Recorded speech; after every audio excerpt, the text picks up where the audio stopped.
The ninth match from Pro Wrestling Noah, great Voyage from March 2nd, 2024. Sorry, sometimes I struggle to remember the dates on these. Was Jake Lee versus Kazuyuki Fujita.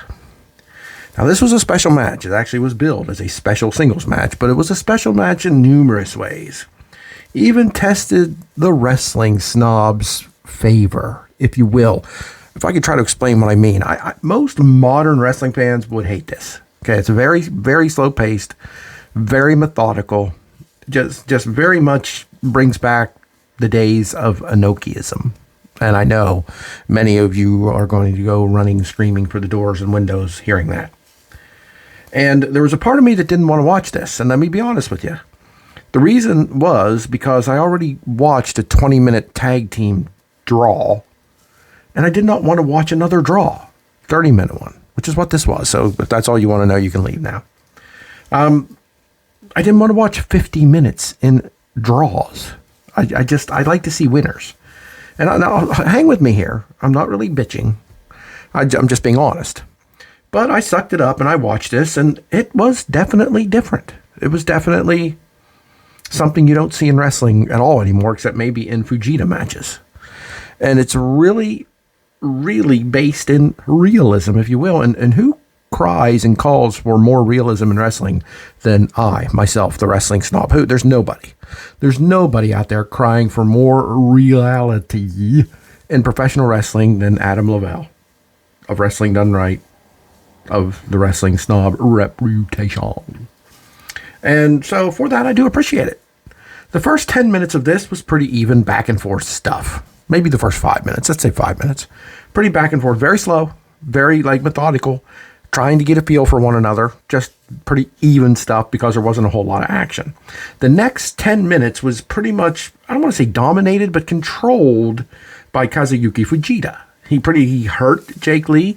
He had him down and out. He attacked the shoulder, although not as much as I thought he would.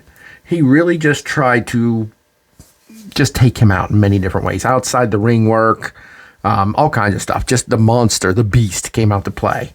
And so we're at about the 15-minute mark, about the halfway mark. And that's when Jake Lee mounted an offense. We got a huge knee to Fujita's head as he was hanging off the side of the ring apron. Jake Lee was outside. He went running up and kneed him in the head. From that point forward, for the next 5 to 10 minutes, it was not all Jake Lee, but it was mostly Jake Lee, with sort of like the last couple of minutes was Fujita. So you see what we've done here. It's been pretty even.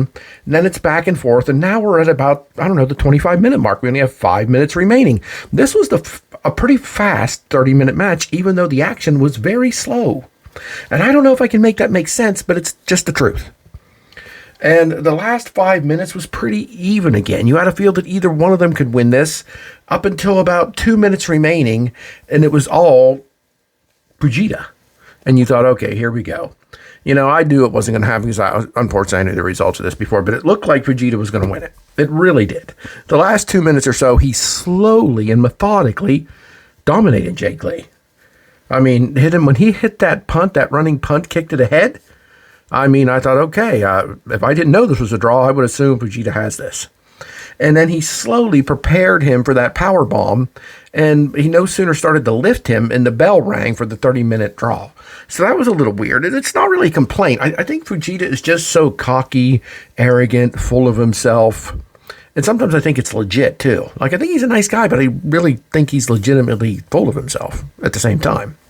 And that's why he can bring it out in a wrestling match so well. And so it's just a draw. Both guys are disgusted, won't shake hands, won't even let the ref raise either one of their arms. They just pull away, and Lee sulks off looking annoyed and frustrated.